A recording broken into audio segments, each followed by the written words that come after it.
Le but de mon voyage vers Tende est de rencontrer un grand homme, un Anglais, Clarence Bicknell. Ah, bien sûr, il s'agit une nouvelle fois d'une rencontre virtuelle, anglais et de la génération suivante.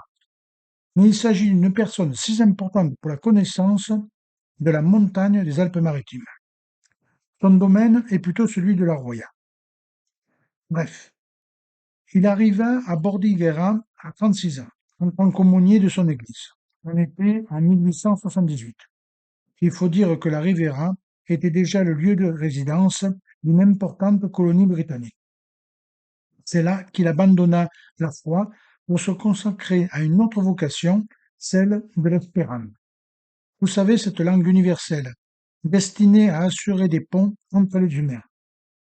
C'est bien ce qui a intéressé Clarence. Il participa même, plus tard, c'était en 1905, au premier congrès mondial de l'espéranto.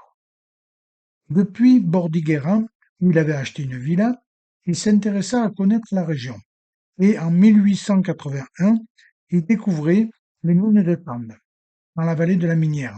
Ce sont des mines de zinc, de plomb et d'argent, une véritable richesse. Mais ce qui intéressa le plus Clarence, ce sont les plantes. Il herborisait partant de la recherche à la recherche de la saxifrage purulente, une plante rare et typique du mont Bégot, qu'on surnomme le roi des temps anciens. Bel hommage, il trouve sa place dans l'incroyable collection de Bignell, près de 3000 forment sa collection principale. C'est là qu'il découvrit la même année les gravures des merveilles. Quelle découverte! Quelle nouvelle passion était née! C'est la tâche de relever à qui il s'attela désormais. Ses séjours en montagne l'amenèrent même à s'y installer. Il construisit aux portes des merveilles le fabuleux chalet, la Casa Montanalba. Et